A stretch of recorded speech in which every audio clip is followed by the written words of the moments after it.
ငြိမ်းချမ်းရေးဆိုတာသာဝတိလလုံတဲ့ပုဂ္ဂိုလ်ရဲ့အတွင်းမှာရှိတဲ့အရာဖြစ်တယ်ငြိမ်းချမ်းရေးလူချင်သလားဆိုရင်လူတိုင်းကတော့လူချင်တယ်လို့ပြောကြမှာပဲเนาะသူတို့လူချင်တဲ့ငြိမ်းချမ်းရေးကဘာတော့တကယ်အစစ်မှန်ငြိမ်းချမ်းရေးကဘာတော့ဆိုတာတည်တည်ချာချာစဉ်းစားဖို့လိုဘာဝတိလလုံးမယ်ဆိုလို့ရှိရင်ငြိမ်းချမ်းတယ်ဆိုတာဘလို့ထိငြိမ်းချမ်းတယ်အိမ်မှာတရားတော်တက်เสียမလို့အောင်လူလောကဟာအေးချမ်းပါရနေပါဥပမာမဲ့ပါဠိပဒကလုံးနေမယ်ဆိုလို့ရှိရင်လူသားမှုကျွလွန်နေဆိုတဲ့ရာဇဝတ်မှုမရှိတော့လုံးဝမရှိတော့ဒုဒုက္ခပေးတယ်ဆိုတာမရှိအရိဏဒနာလုံးနေတဲ့ဖြင့်ဘယ်အိမ်မှတော့ခတ်เสียမလို့တော့ဘာပစ္စည်းမှပျောက်တာမရှိဘလို့ငြိမ်းချမ်းသွားမလဲနော်လူတိုင်းဟာအရိဏဒနာလုံးအောင်ထိမ့်သိမ်းဆောက်ရှောက်မယ်ဆိုရင်ဘာပစ္စည်းမှပျောက်เสียမရှိဈေးထဲမှာဆိုင်နေဒီတိုင်းဖွင့်ပြထားတယ်အဲ့ဒီတိုင်းပြန်လာဘာပစ္စည်းမှပျောက်အခုတော့မဟုတ်ဘူးတော့မှထထခါတယ်ဆိုတာဒါဒီမလုံလို့ဖြစ်တာငြိမ်းချမ်းမှုအပြည့်အဝမရှိဘူးပေါ့ကာမိတုမိစ္ဆာသရလုံနေဆိုလို့ရှိရင်သူသားသမီးကိုသားသမီးကိုသိက္ခာချဆင်းရစိတ်မချစရာဘာတစ်ခုမှမရှိအလုံးဟာလူသိက္ခာအပြည့်အဝရှိကြပါဘုဒ္ဓဝါဒလုံလို့ရှိရင်တူနဲ့တူဆွဆွဲပြောဆိုမှုလိညာမှုတွေမရှိသည့်အတွက်ကြောင့်အကျိုးပြပြမှုဆိုတာမရှိကြဘူးတူ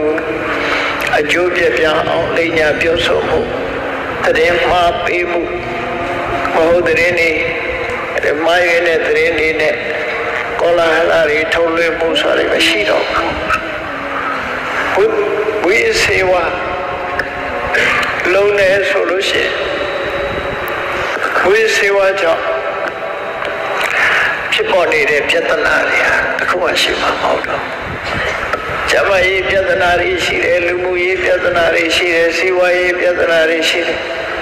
ဝိစေဝမလုံလိုက်တာနဲ့တပြိုင်နက်လူသတ်မှုဆိုတာလည်းဖြစ်လာနိုင်တယ်ခိုးမှုလူရဲမှုဆိုတာလည်းအလွယ်တကူဖြစ်လာတယ်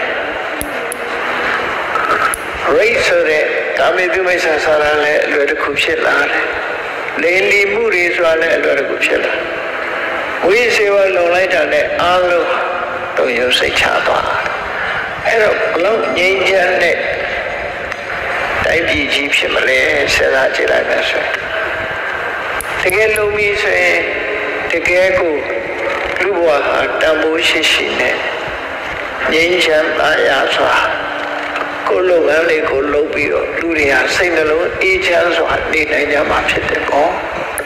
အဲ့တော့မြတ်စွာဘုရားရဲ့အဆုံးအမအပြည့်အဝတိုင်းနာကြမယ်ဆိုလို့ရှိရင်အစစ်မှန်ဖြစ်တဲ့လူတွေမကြားဘူးတဲ့ငြိမ်းချမ်းမှုမျိုးရကိုကိငြိမ်းချမ်းတယ်ဆိုတဲ့ငြိမ်းချမ်းမှုဟာတဏ္ဍာမကြားရတာတို့လောက်ပဲရှိပါတော့တိုက်ခိုက်မရှိတာလောက်ပဲဖြစ်ပဲတော့ခတ်နေရအောင်ပါအဲ့လောက်ထိအောင်ငြိမ်းချမ်းမှုဆိုတာ